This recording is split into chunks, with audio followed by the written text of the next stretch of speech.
Hello दोस्तों, स्वागत है आपका कॉमिक्स टाइम्स में।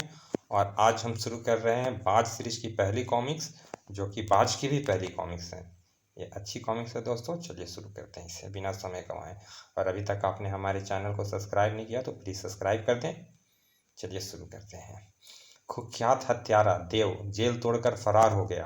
पुलिस चेतावनी दे रही थी, यदि कोई इस हत्यारे को देखे तो तुरंत इस नंबर पर फ़ोन करें। कृपया हत्यारे से सतर्क रहें। यह किस्सा है एक सीमावर्ती नगर तारापुर का। देव पुलिस से बचकर जंगल जंगल भाग रहा था। पुलिस अब हाथ धोकर मेरे पीछे पड़ गई है। मुझे किसी तरह सरहद पार निकल जाना चाहिए। मूसलाधार पानी बरस रहा था। ओह, ऐसी बरसात में मैं कहाँ तक दौड़ पाऊंगा। चमकती बिजली, मूसलाधार बारिश, रात हो गई। अब मैं शहरी सीमा से बाहर हूँ, हाईवे देखता हूँ। देव एक हाईवे पर आ गया। मुझे सबसे पहले किसी राह चलते वाहन पर कब्जा करना होगा। कुछ देर बाद कोई गाड़ी आ रही है। अपना चेहरा छिपाकर लिफ्ट मांगता हूँ। लिफ्ट नहीं दिया इसने। क्या करूँ? अब तो जो भी आएगा आगे नहीं जा सकता। देव ने पत्थरों से मार्ग अवरुद्ध कर दिया। कुछ समय बाद फंस गया शिकार जाल में। क्यों? क्या मैं पत्थर हटाने में आपकी कुछ मदद कर सकता हूँ? लेकिन तुम कौन हो? पास के गांव का एक राहगीर। ठीक है, हमें रास्ता भी बताओ। अवसर पाते ही कार में कुल 2 ही आदमी हैं। अब इनसे निपटता हूँ। ठाक तड़ाक। अब तुम यहीं पड़े रहो, मैं चलता हूँ। ओह, इस सूटकेस में क्या है? हैं, नोटों से भरा। वेरी गुड, इसे कहते हैं एक तीर से 2 शिकार। सुबह सुबह होने से पहले मैं बॉर्डर क्रॉस कर जाऊंगा, फिर देखता हूँ कौन मुझे पकड़ता है। कुछ दूर निकलते ही, हैं, यह क्या? यह पेड़ किसी ने जानबूझकर डाला है या फिर बरसात के कारण उखड़कर गिर पड़ा? तो रास्ता तो साफ करना ही होगा। मैं कुछ मदद करूं श्रीमान जी? कौन हो तुम? अच्छा, तो अब हमें अपना परिचय भी देना होगा। आओ सब लोग और राजकुमार को बताओ कि हम कौन हैं। हजूर, यह आपके सुरक्षा अधिकारी वमन हैं और हम सब आपके सेवक। क्या बक रहे हो तुम लोग? लगता है डकैत हैं। यह पेड़ हमने ही गिराया ताकि आप आगे ना बढ़ सकें। अब इसे उठाकर फेंक देते हैं। अरे बाप रे, इतनी ताकत! पेड़ को ही उठाकर फेंक दिया। तुम लोग को माल चाहिए ना? अंदर सूटकेस में रखा है। जितना चाहे ले लो और मुझे जाने दो। हम तो आपको लेने आए हैं श्रीमान, और अगर इसे भी ले चलना है तो उठा लेते हैं। इस गाड़ी को धक्का मारकर गड्ढे में फेंक दो। तुम मेरे साथ जोर जबरदस्ती नहीं कर सकते। मैं बहुत खतरनाक आदमी हूँ। मैं तुम्हें अभी मज़ा चखाता हूँ। नाटक बहुत बढ़िया कर लेते हैं आप। बहुत हो चुका, चलिए। नहीं चलेंगे तो हम जबरदस्ती करेंगे। इनसे मैं किसी किसी पार मेरी मार का कोई असर ही नहीं पड़ रहा। भाग जाना चाहिए। नहीं राजकुमार, भागे तो हम जबरदस्ती करेंगे। अरे, आपको कुछ खबर भी है? महाराज और महारानी की आपकी जुदाई में क्या हालत हो रही है। थैले में बंद कर दो राजकुमार को। हे भगवान, मैं किस मुसीबत में फंस गया।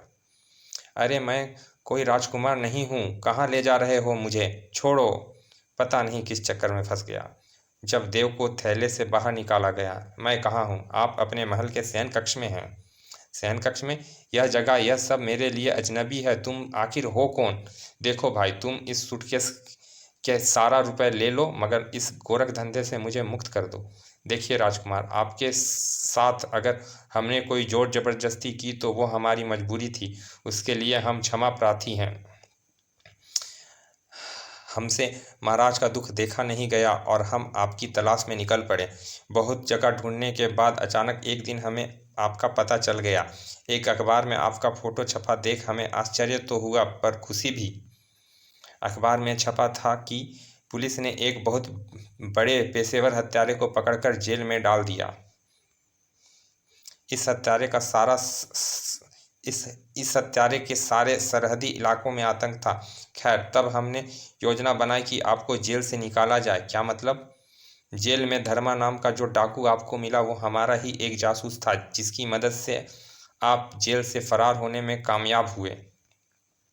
धर्मा ने आपको फरारी का सरल रास्ता भी बताया था। उसने कहा था कि सरहद पर उसके आदमी आपकी मदद करेंगे। दरअसल यह सब हमारी चाल थी और आखिर आपको घेर घार कर यहाँ ले आए। अब आप विश्राम करें, सुबह आपकी भेंट सबसे हो जाएगी। देखो भाई, जरूर तुम्हें कुछ धोखा हुआ है। मैं किसी रियासत का राजकुमार नहीं हूँ, मैं देव हूँ, देव। हाँ, देव ही तो हैं हम सब, और आप सब देवताओं के राजकुमार हैं। बाहर हर और चौकसी है, भागने की कोशिश मत करिएगा। देखता हूँ क्या चक्कर क्या है। आखिर यह मुझे राजकुमार क्यों समझ रहे हैं? इतनी शानदार सैन कक्ष तो मैंने अपने जीवन में पहले कभी देखा ही नहीं। सुबह राजकुमार की जय हो। हम बंदियां आपको स्नान कराने आई हैं। बंदी परी परियों जैसी बंदियां, वो भी मेरी। बेटा देव राजकुमार बनकर भी देख लिया जाए। ओह, क्या सुगंधित जल है, क्या स्नान गृह है। ठाठ ही ठाठ। अब मैं कितना तरोताजा लग रहा हूँ, सारी थकान गायब। कुछ देर बाद आपको गुरुदेव ने याद किया। कौन गुरुदेव? अब मजाक छोड़िए राजकुमार, गुरुदेव के सामने ऐसे नाटक मत करिएगा, वरना उनका गुस्सा बहुत खतरनाक है। अबे मगर यह गुरुदेव है कौन, और तेरा नाम क्या है? मैं तो आपका सुरक्षा अधिकारी वमन हूँ, पर यह सवाल गुरुदेव से ना करना। सिर्फ गुरुदेव ही आप पर हाथ उठा सकते हैं, वे बहुत गुस्से में हैं। देव को एक मैदान में ले जाया गया। गुरुदेव कहाँ हैं आप?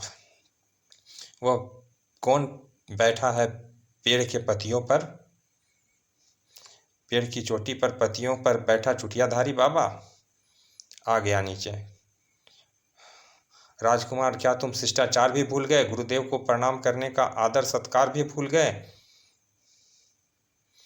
मनुष्य आज हर शिष्टाचार भूल चुका है, यह उनका ही प्रभाव है। तुम कुछ दिन मनुष्य के बीच में रहकर अपनी मर्यादाओं को भी भूल गए। क्या मतलब? प्रणाम गुरुदेव। हमने तुमसे यह शिक्षा तो नहीं दी कि अपनी परंपराओं को, अपने मान मर्यादाओं को तोड़कर भाग निकलो? क्या मिला तुम्हें मनुष्य की दुनिया में? वहाँ दुराचार, पाखंड, जालसाजी, मक्कारी, खून खराबा और फरेब के सिवा कुछ नहीं है। बारूद के ढेर पर बैठे हैं सब मनुष्य। तुम उनके बीच जाकर क्या करना चाहते हो राजकुमार बाज? तो क्या हम मनुष्य नहीं हैं? खामोश गुस्ताख, मुझसे मजाक मत करना। यार, तुम लोग समझते क्यों नहीं? मैं राजकुमार बाज नहीं, देव हूँ, देव। अब सब बातें मुझे बताओ कि तुम कौन हो। तड़ाक धम। अबे मार कुटाई मुझे भी आती है, 25 खून कर चुका हूँ मैं। देव, देवों के सबसे बड़े महागुरु सदान का अपमान किया है तूने। मैं देवों के सबसे बड़े महागुरु सदान का अपमान किया है तूने। मैं आदमी बनने का तेरा भूत उतारता हूँ अभी। सुन, बाप रे मरा। मेरा मुकाबला कर, तू सबको नाटक दिखा सकता है मगर मुझे नहीं। तड़ाक। गुरुदेव देव, यह तो बेहोश हो गया, नाटक कर रहा है। पिछले कई महीनों से नाटक कर रहा है तुम्हारा राजकुमार। हम देवों को इस नियमों का कठोरता से पालन करना पड़ता है कि हम इंसानों से संपर्क ना रखें, उनके बीच ना जाएं। पर जिस किसी ने भी ऐसी मूर्खता की, उसे बाद में पछताना ही पड़ा। लेकिन राजकुमार की जिद थी कि वो इंसानों के बीच रहकर उनकी रीति रिवाज अपनाएगा। इसे सबने समझाया मगर ना माना, वो भाग गया।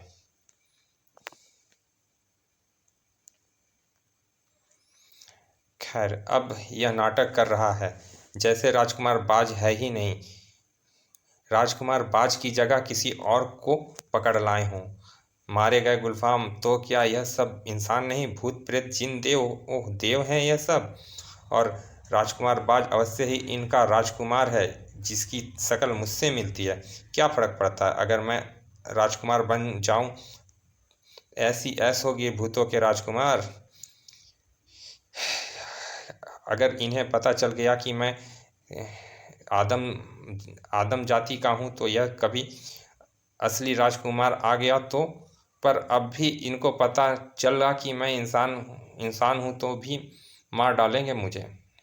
देव ने कुछ फैसला किया। गुरुदेव, मुझे क्षमा करें गुरुदेव, मुझसे बड़ी भूल हो गई। आ गया ना होशो हवास? वमन, अब यह कहीं नहीं भागेगा। इसको योद्धा लिबास लेकर आओ जो हमने इसे छीना हुआ है। क्या मिला तुम्हें इंसानों के बीच में? बकवास है सारी दुनिया में, अब वहाँ कभी नहीं जाऊँगा। वामन राजकुमार का योद्धा लिबास ले आया। पहनो इसे, पहनो और बन जाओ फिर से राजकुमार बाज। अब यह पोशाक मैं तुम्हें फिर से वापस देता हूँ। अब यह लिबास तो किसी खौफनाक हस्ती का लगता है।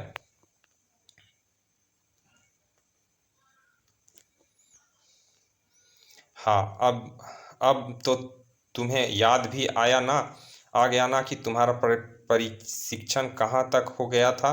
सब याद है। चलो अपना घोड़ा संभालो। लगता है तुम प्रशिक्षण के मैदान का मार्ग भी भूल गए हो। मेरे पीछे आओ। याद आया ना, यह तुम्हारे प्रशिक्षण का मैदान है।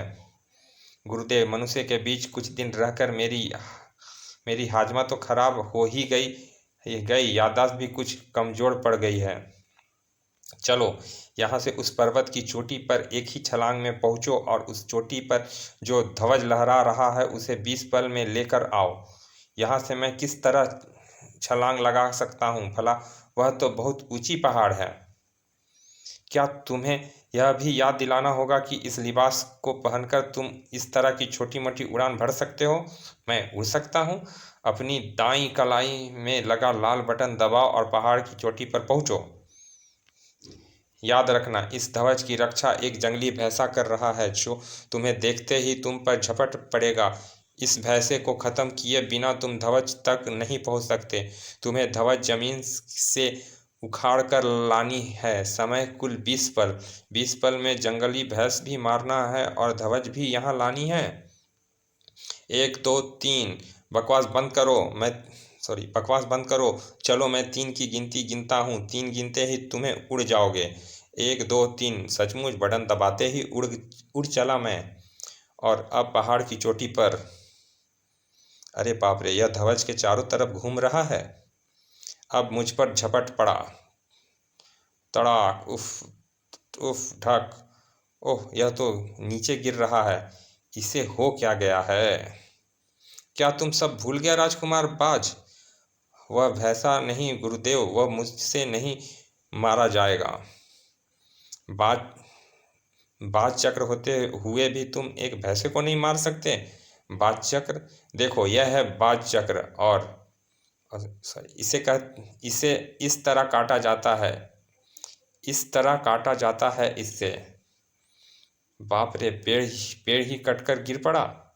चिर गुरुदेव, मनुष्य के बीच रहकर मैं सचमुच सब कुछ भूल गया। अगर तुम सचमुच सब भूल गए तो मुझे महाराज कंबाल कंबाल को कंबाल को सब बताना होगा। अगले दिन महाराज कंबाल के दरबार में। महाराज, राजकुमार वापस तो आ गए, मगर खेत की बात है कि वो सब कुछ भूल चुके हैं। देवों की धरती में सर्वश्रेष्ठ परी सोहाना को अब कभी पुत्रवधू नहीं बना सकते, क्योंकि राजकुमार बाज अब सोहना परी की हरण नहीं कर सकता। सोहना कौन है? देव धरती में सोहना परी एक राजा की पुत्री है जो सबसे गुणवान और शूरवीर है। सोहना के पति चुनने के लिए स्वयंवर रचा है। जो सोहना का हरण करेगा वह सोहना का पति होने के साथ साथ उसके राज्य का वारिस भी होगा। मैं किसी का हरण नहीं करूँगा। हैं गुरुओं के गुरु सदान, आपने हमारे पुत्र को सबसे बड़ा योद्धा बनाना तो दिया, परंतु यह सब भूल गया। अब तो याददाश्त खोने का नाटक करना ही उचित है। हाँ, मुझे कुछ याद नहीं। इसे दोबारा योद्धा बनाना भी आपका कर्तव्य है। उचित है महाराज, मैं प्रयास करूँगा। देव का प्रशिक्षण शुरू हो गया। चलो उठाओ तलवार, टनाक साएं, घुमाओ तेजी से। आपकी तलवार तो घूमते हुए मुझे दिखाई भी नहीं देती गुरुदेव। 2 दिन बाद, हाँ ठीक, अब एक साथ 2 तलवारें। उसके अगले दिन जो पोशाक तुम्हारे लिए बनाई गई है उसके अनेक विशेषता हैं। यदि तुम आकाश से गिरने लगो तो इसे तुम उसी तरह प्रयोग कर सकते हो जैसे मनुष्य पैराशूट का इस्तेमाल करते हैं। काला बटन दबाने से किसी बाज किसी किसी चीज के को बाज की तरह झपट कर उठा या उड़ते को दबोच लेना तुम्हारी फितरत में शुमार है। अब हाथ पैरों से लड़ने की कला में तुम्हें सुंगसू कला सिखा चुका था, जो किसी भी देव को नहीं आती। क्या तुम्हें सुंगसू कला याद है? नहीं। मनुष्य की दुनिया में लड़ने भिड़ने की एक कला है कुंग-फू, जिसे जापान और चीन में अधिक प्रयोग किया जाता है। जानता हूँ, उसे मार्शल आर्ट की एक कला कहा जाता है। दरअसल यह कला बौद्ध भिक्षुओं की आविष्कार है, और बौद्ध भिक्षुओं में ऐसी शक्ति थी कि वे हमें देख सकते थे, हमें सिद्ध कर लेते थे और हमसे अपना काम कराते थे। जब वो जंगल पहाड़ों और लुटेरों के इलाकों से गुजरते थे तो हमारी बिरादरी उनकी हिफाजत करती थी, लेकिन कुछ पाबंदियों के कारण हम हर समय और हर जगह कारगर नहीं हो सकते। इसीलिए हमारे एक उस्ताद ने उन्हें कुंग-फू विद्या सिखा दी। कुंग-फू सुंगसू का एक अंश मात्र है जो खूब प्रचलित हुआ। सुंगसू का परंपरागत अपने हाथों की पांचों उंगलियां को किसी के शरीर के भी आर पार निकाल सकता है। सुंगसू वाले को जहर देकर नहीं मारा जा सकता, उसका शरीर जहर स्वीकार नहीं करता और तुरंत बाहर फेंक देता है, पर अपनी इच्छा शक्ति और नाड़ी संचालन से शरीर के रक्त स्राव रोक सकता है और जख्म को अपने शरीर के कीटाणुओं द्वारा भी तत्काल भर सकता है। सुंगसू में बाहरी मारक शक्ति के साथ शरीर की आंतरिक रक्षा शक्ति भी जागृत होती है। चलो अब शुरू हो जाओ। सबसे पहले तुम्हारे बदन पर जड़ी बूटी के तेल की मालिश होगी ताकि तुम्हारी सारी नाड़ियां जाग उठें। देव की मालिश शुरू हो गई। अब तुम्हारे शरीर को धीमी आग में तपाया जाएगा। ऐसा लगता है मेरा कार्यकलाप होने जा रहा है। कितनी गर्मी लग रही है। 10 दिन तक तुम कोई भोजन ग्रहण नहीं करोगे। रोज मालिश के बाद आओगे, आग में तपाए जाओगे और कसरत वगैरह के बाद हमारा बनाया काढ़ा पियोगे। चलिए दोस्तों, यहाँ ये इसका बाज को हम इसका पहला भाग समाप्त करते हैं। मिलते हैं दूसरे भाग में। और अभी तक आपने हमारे चैनल को सब्सक्राइब नहीं किया तो प्लीज़ सब्सक्राइब कर दें। चलिए मिलते हैं इसके दूसरे भाग में। तब तक के लिए विराम।